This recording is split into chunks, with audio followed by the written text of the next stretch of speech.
my presentation. My topic is talking about viral vectors for infectious disease and cancer. Actually, basically, is provide a general knowledge about viral vectors and how do we use virus to do the research and also gene therapy. The idea is we do this presentation because there are two sides of group.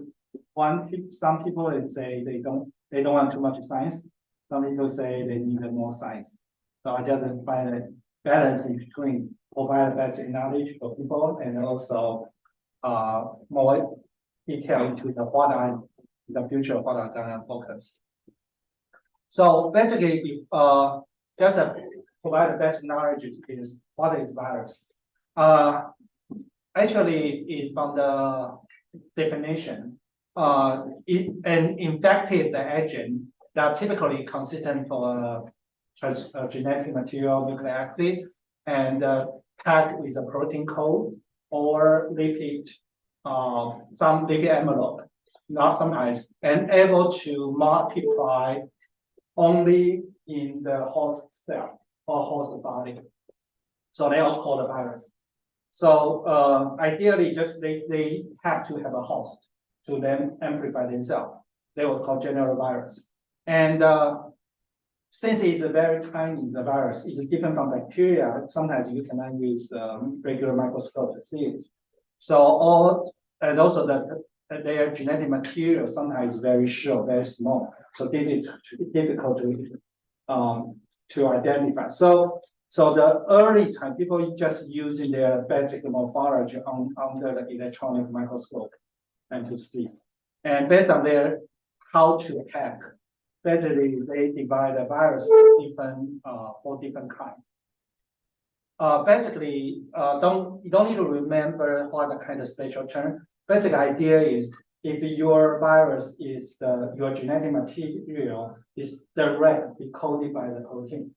Just because DNA, RNA is circular, right? Helix, right? And your coding they call it capsid. Capsid protein by the rest of the material. They will form it like a long tube style. That's one type of the virus. The second type of virus, they're using the capsid protein build out a shell, like an egg shell, and then store in the store chamber, then store their genetic material inside it. They call the polyhedral. Actually, it's the second kind of virus. Okay, the third kind of virus will be different. They're using the capsid protein to protect their genetic material. Then they use a lipid layer, and they call it envelope. We call it envelope to pack outside and to do this third kind of circle, because you know the most like oil drop is the oil form any kind of circle shape. So this is third kind of virus. COVID. That's COVID. Yeah, COVID is this kind of virus. And the fourth kind is called complex. It means that they not only the capsid protein to pack the material, they have another protein like the alien style, they have a tail fiber to touch environment. Most famous one is the bacteriophage. The very identified early one. Actually, you found these because the reason they have a more complex, people believe is because the bacteria, most of the bacteria, they have a service of a lot of cellular structure outside. So they are different from the human animal. They only a membrane to get into. So a lot of virus, if they infect a bacteria or plant, they have a more prefer to have a kind of complex structure because they need to penetrate, use some force to penetrate the shell of the bacteria cell wall or plant cell wall. That is the early kind how to define the virus and become continue using it. Then based on their genomic material, actually know the DNA RNA based material. So actually you can know that all the viruses they use different material, DNA, RNA, and then DNA, RNA they can become linear or circular. So there are SS means single strand DNA, double strand DNA, circular single strand DNA, double strand. There's a lot of viruses that using this kind of different forms. So I will not go into detail because there are certain advantages and disadvantages. But just remember one thing is most of the DNA genome will be very stable. So if the RNA virus, their mutation rate is very high. In the same time, because they are using RNA as their genome. So this is why there is more highly repeatable. It's a replication frequency is quicker than the genome DNA, especially for the human infection. And they are doubling time is shorter most of the time. And DNA virus now take a longer time to amplify, slower. But I said slower sometimes. For example, the COVID only the 2 to 3 days. The antivirus only 24 hours can double it, right? Then the DNA virus like adenovirus or adeno-associated virus, 3 days, 72 hours. So not actually sounds big difference, but actually not too much. But from the research, they still have a big difference between the viral genome. It affect their, so what point out is their genome material affect their stability and the mutation ability. So there are about different type of virus and their size and morphology is different. More famous one is the Ebola virus in this side. You can see they are the wide is about 18 nanometer. The long distance is 970 nanometer. It's very big virus. And the smaller one, I believe most people know is the hepatitis B virus. That is only 42 nanometers. And the most people in research use, for example, adenovirus I mentioned, and HIV, the lentivirus, their size is not much different. It's like 100 or 120 nanometer. Adenovirus is 19 nanometer. But if you look at these two, their genome size is dramatically different. For the adenovirus, their genome size is about 30 kilobase pair, or 30 to 42 kilobase pair. And HIV, only 6 kb. It's the 6,000 less about the genome. But convert DNA to 6 kilobase pair. So the virus itself, the size doesn't mean how the genome big or small. It all depends on how packing their genome material. But just to let you know, they are different size, different morphology, and sometimes look pretty very. Sometimes just run on the ball of a liquid. So a lot of different variants. So what is the size of that complex? So here, actually, this. About the okay, so the thing is this, for example, for herpes virus, right? This is, like I say, this kind of virus is a genetic material that packed with the Cap C shell. Then outside is the membrane, lipid membrane, and a lot of lipid membrane protein in the outside. And this lipid membrane protein will help the virus to enter with the host cell and sometimes and to infect. But if you look at the adenovirus is a Cap C type of virus. Okay, so their material just some Cap C protein and basically it's protein shell. It's not envelope. So and their genomic DNA will find a lot of DNA binding protein and become very tight packed. So that will be the protect. So in a way, adenovirus is a very stable virus. And but their duplication time takes longer because when you get the whole cell, they need to try to break down the cell, lose the genomic DNA, go into the cell, and start to amplify amplification. And also, they talk a lot of time. But if like an antivirus, these are RNA, and they just envelope and some binding protein. So their mutation rate is very high because they lose package, means they're easy to get a mutation by environment. When they get a cell, they just use a reverse transcription, post DNA, integrate genome, and produce. Only about 24 hours of the early virus of stuff produced. In the lab, we normally start to collect the virus at 40 hours because that's abundant time. But the early production is like 24 hours when first virus is the cell. 24 hours they can start to produce virus. Okay, Robert, what yes. type of viruses rely more on secondary structure to transcribe or like proteins? Is it, All the viruses need a secondary structure for that. But actually, you can say, well, with RNA virus, but DNA is the same, like adeno-associated virus, that's single strand, adeno-associated virus is a single strand DNA virus. So this why their transcription, replication transcription require their 14, but their single strand end. They generate secondary structure and to do the replication transcription. Because the protein, the transcription factor or the replication protein, they based on their secondary structure to find to do that replication. But a lot of, like for example, RNA antivirus, right? A lot of, because they first thing they need to from RNA protein, RNA virus genome to convert reverse transcription into become a single strand DNA, become double strand and integrated genome. And then the first step, which reverse transcription require protein to recognize the secondary structure. So it means if you need the question is about which secondary structure, how does it affect? All the virus, you can say, but the different, like for example, adenovirus is a double strand DNA, it's just like RNA. So basically, they just treat us with not human genome DNA and produce their protein.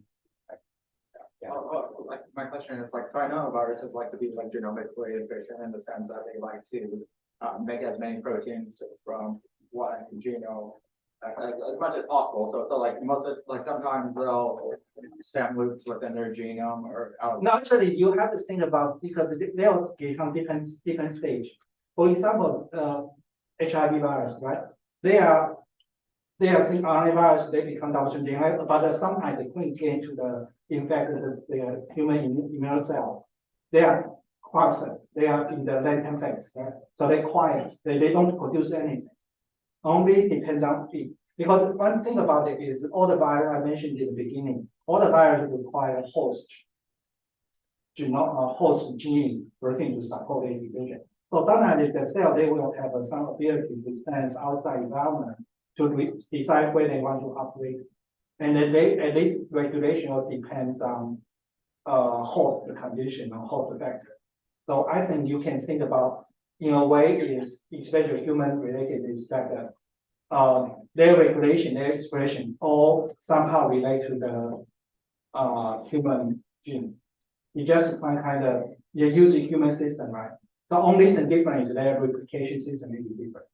So I think all the regulation for me I think is similar.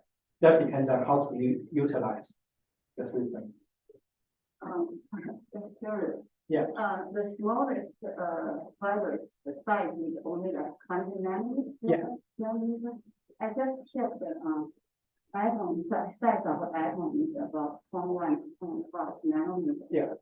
So that means this size of virus can only contain like 40 to 200 atoms. Yeah. How come this is so small? This a lipid. Now think about some virus. This is a You need a DNA.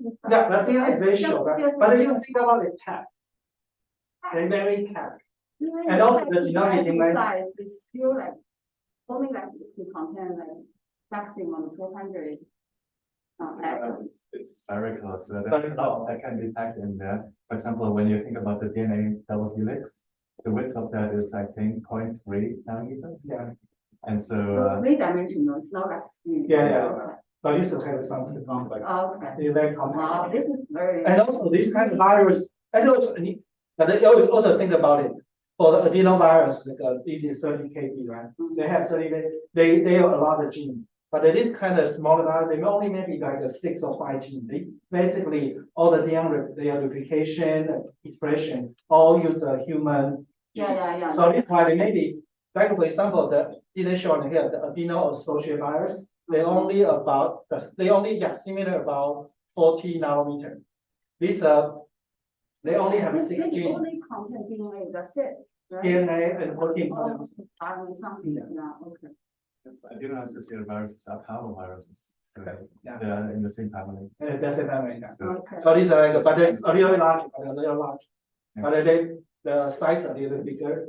Then they are just using the capsid protein, and then if you remove all their gene, only keep the ITR, and you can tag this virus. Yeah. So they only need ITR for this virus, but once they go into cell, they can use that to amplify. Yeah, just for reference, the bacterium is, for example, about 1,000 nanometers in diameter. And the small structures that you can see in the normal light microscope is around 500 nanometers. So most of these viruses cannot even see under a microscope. They need an electron microscope to see. They only the electron microscope. So this is why early they only use morphology and something like that. Ebola, I think it's difficult. Yeah. Maybe even severe that. Maybe you don't know it's a degrees or something. I've never looked at Ebola, so. Okay. Treatments for the viral infection. Here, there's a lot of drug they can deal with the viral infection, but here the most important thing is no matter what kind of drug to use.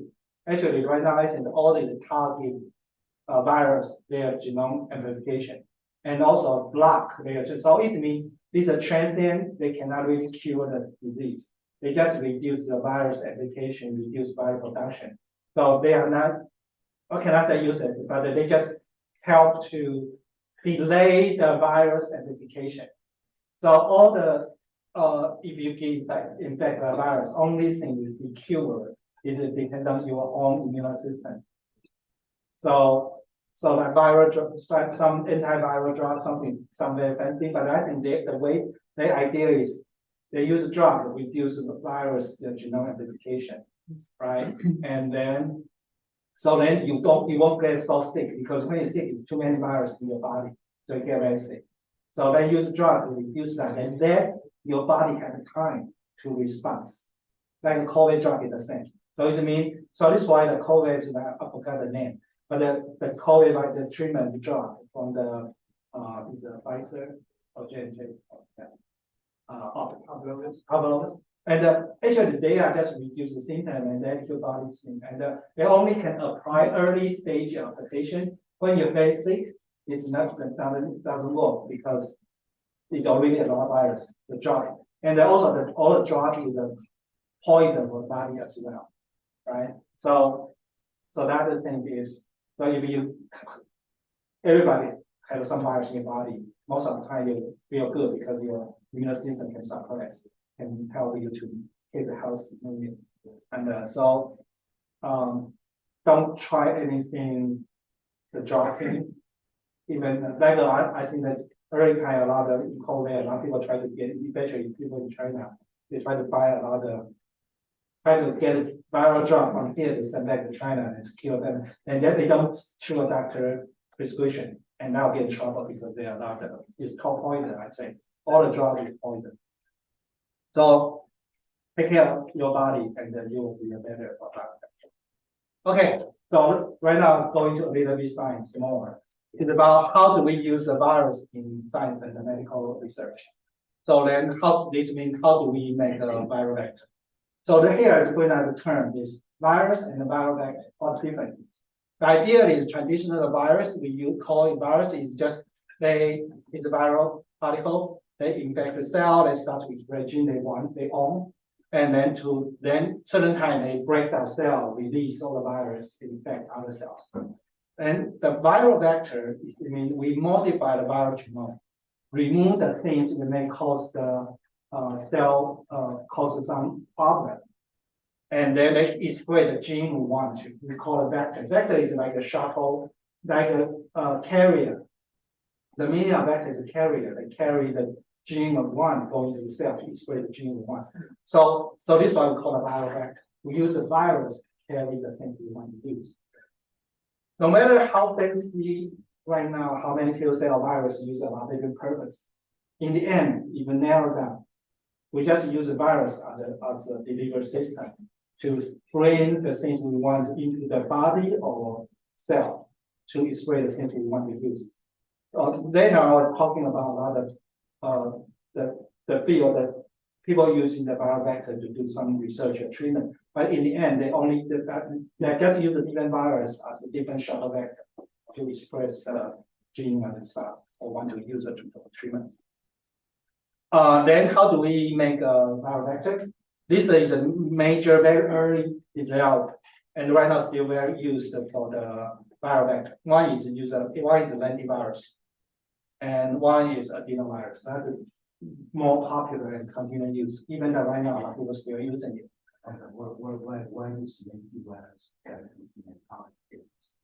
Why is lentivirus? Why use lentivirus? Why is lentivirus? Oh, I didn't really. Lenti is Latin for slow, and that's because lentiviruses are slower than other retroviruses in replication. They stay latent in passing cells, whereas retroviruses need proliferating cells. It is slow, but you just mentioned it early on, so the replicate faster. No, I say the rapid faster. No, that's why I say that's slow is because it is compared with retrovirus. Not that really slow. Is they compare, so they That's define. why I'm quite wondering why this special pickup is named for other stuff. No, Different. and also, and another thing is another thing I mentioned about is, all depends on your whole cell stage, right? The antivirus have a latent state because they will quiesce into the cell and maybe sometimes it can 10 to 20 years that they can express, right? But all depends on your cell state. For me, I want to look at it is that when you try to express, even the latent state still have a low level virus produced before it is just not people really detectable because the tiny small amount. So even the latent state is not total quiet. It's just very, very low level. You won't able to detect in the normal condition. Okay, so it's not total silence. It's that's very, very low. So it's early time people say, oh, it's latent state is quiet and something like the patient is slow, but it's not. If we want to use this let's say in call, so we want them to be able to replicate fast instead of slow. And so why? The ones that you have to take it back is currently all the vector, Yeah. if you modify, they'll remove a lot of something related like latent gene, the kind of quasar regulatory element already removed. Right? So this is why you cannot use the normal wild type, their lifespan as a considerate about things. So this they get it meant because in wild type they have some different purification and also regulation and also timing. But when you become a viral vector, that will totally different because we already remove a lot of the different genes. And we want to become some have states to do the genetic modification. It's not so bad. Like right now, I just bring up here. Okay. So what we do is how to make this viral vector. First, this is a lentivirus genome, and all the viruses they have a LTR or ITR, emergent tandem repeat. They will just help them to form when the replication or the transcription. They form all the sometimes used for the integration anchor into the cell. But there is a lot of transient promoter will locate is the LTR region. Then a lot of gene in this is a genome. But basically, the way we do is we very early stage they just remove something. They just like she mentioned about the like a regulatory the splice and lantern stage the gene. They remove that. It's a very early stage. That's one vector, and you can then you can put in what you gene of interest into the viral vector start to express. But for safety issue, because they have a chance to enter with also the human virus, you have a chance in the maybe in human body something or the cell line you use maybe a wild type virus. They have a chance to recombinate and back to normal. So this is why for safety issue they break down this viral vector into the 3 pieces. And one is called the envelope protein. Basically, just use a promoter to envelope. And the packaging is some packaging polymerization and the traveling reverse transcriptase and also the is a structured protein for gate. And then they also call this transfer plasmid. In the field, we always use the viral vector, that we use called transfer plasmid, they contain the LTR. We put it into our genome entry in the seed. Combine these three plasmid into the cell, then we can start to produce the virus we need. Similar design for the adenovirus. This is think about this as 30 kb virus, and then they just take out that these are all component. Become one called the packaging plasmid. It's about 20 kb, 20 kilodalton base, large, huge plasmid, and then put your transfer plasmid in there. This is only about 4 kb, 3 or 4 kb. Then you can clone this vector, put the genome entry inside there, about 4 kb. And then later you put these two together into the hepatitis cell. They contain the different different other gene they need. They can use this one to produce the full base virus. And this virus, no matter for especially adenovirus, once they use this one produce, they can continue to because they will become a full genome, and then they can start to produce more virus when you use that virus to infect the cell. But it is so this why I just say the way we use to generate virus is we break down, take out the gene we don't want, and then we can use that space to put in the gene we want. So we can put only the same amount. Certain amount. It all depends on how many space you can. For example, lentivirus maximum you can insert only 4. The total genome is 6 kb per wild type. The maximum you can put in is 4.2. It's for CAR-T. Why the reason is CAR needs something, and if you still can put more, you will find the titer will dramatically reduce. Unlike the 100-fold reduction. So this is why people start trying to using other viruses instead of lenti. They use other virus to do the as a vector because they want more gene into the to deliver. The different and also different viruses have a different drawback. For example, lentivirus will integrate genome. It means they have a potentially cause tumor because they will then insertion in your genome that cause mutation, so they will potentially cause another cancer tumors. Adenovirus is they won't integrate genome, but the gene they express will cause toxicity to the cell. So they have a toxicity and also trigger immune response for the human body. So this is why, and also it's not large. So this is why adenovirus is a drawback. They can put a lot of gene. They can sometimes can 10 kb, you want the 10 kb can use adenovirus to insert.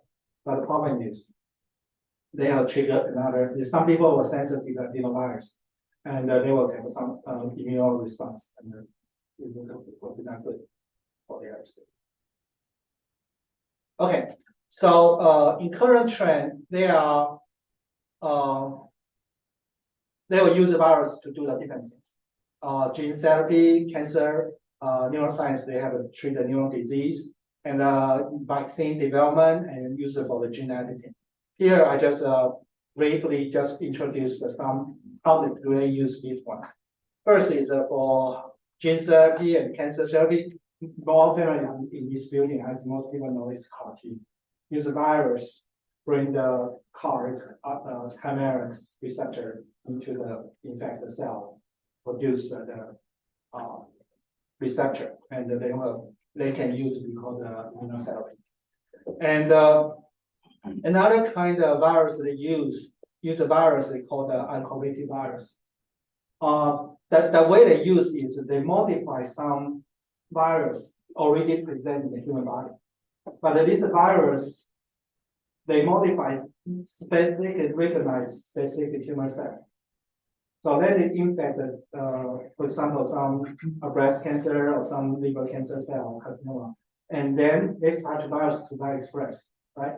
Then they will, because this virus tendency, or like a past virus, they have tendency to, when you overexpress, they will lyse the host cell to release.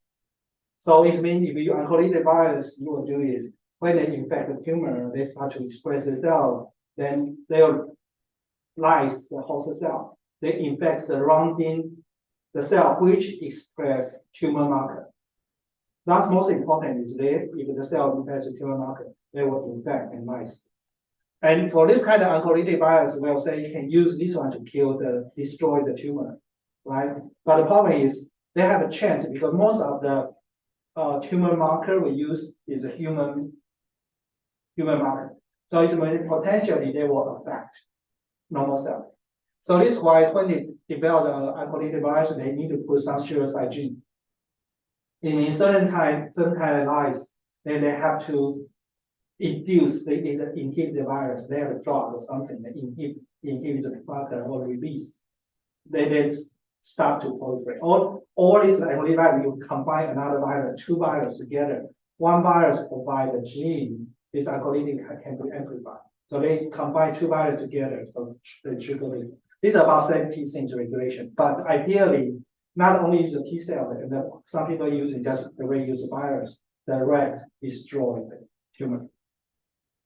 Another for the gene, especially neuroscience, the gene therapy.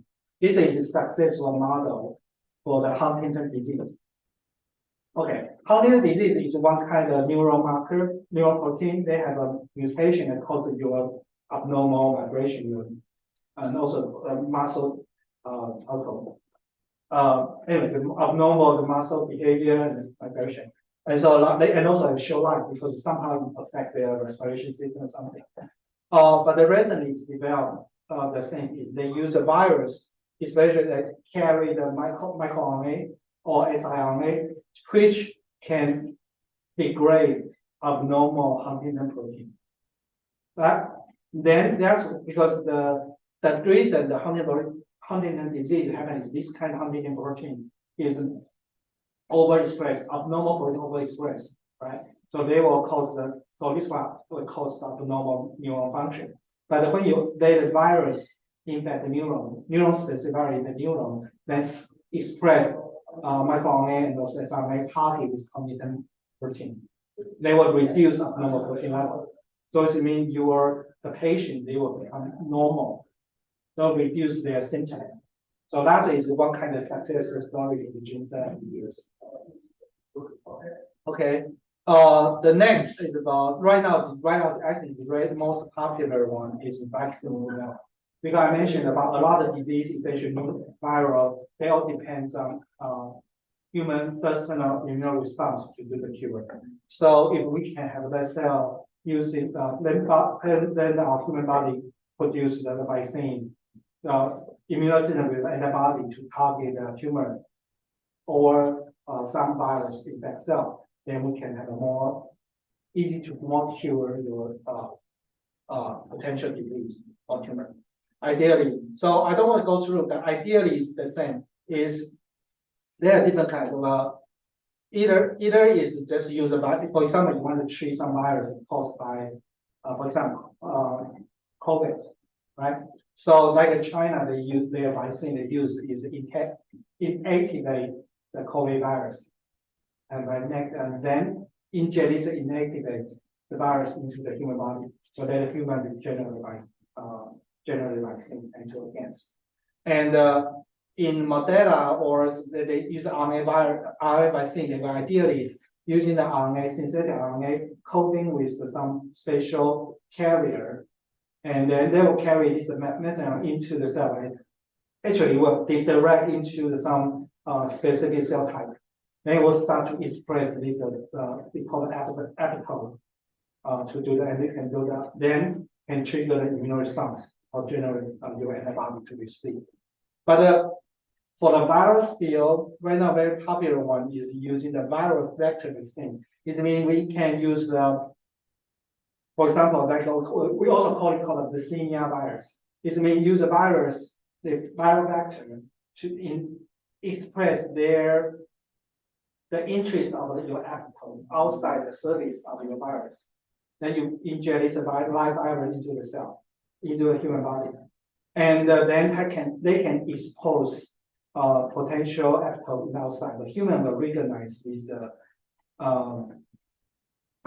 epitope and generate response. And most kind of this virus, like we will use like for some pox virus, most of human, most of the people already have a vaccine for the pox.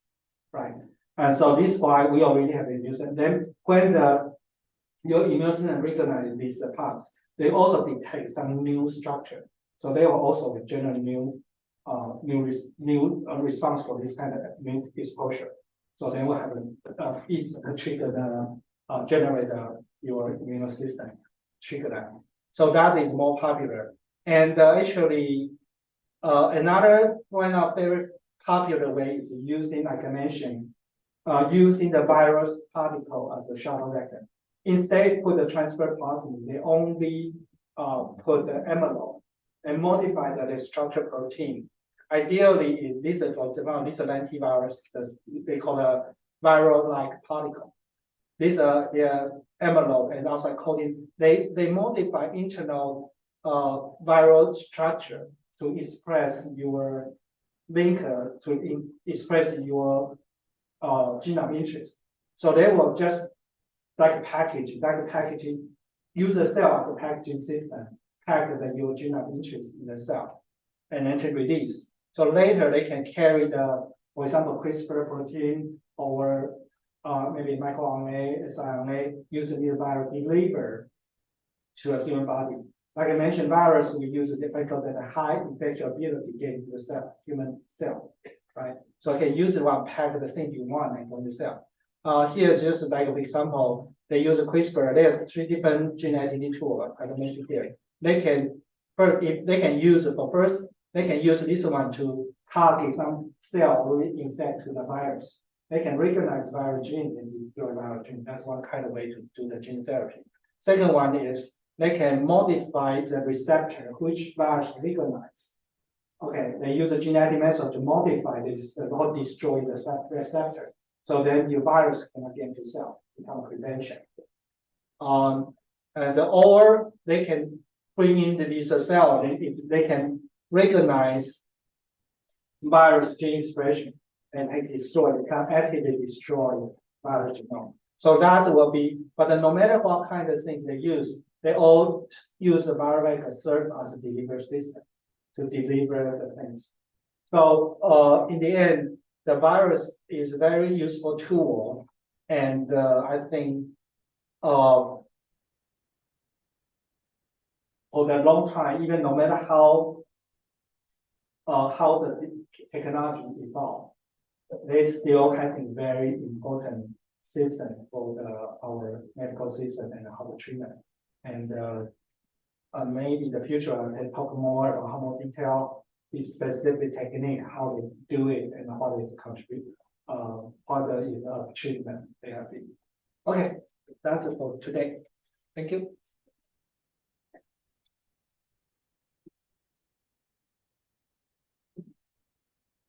Any questions?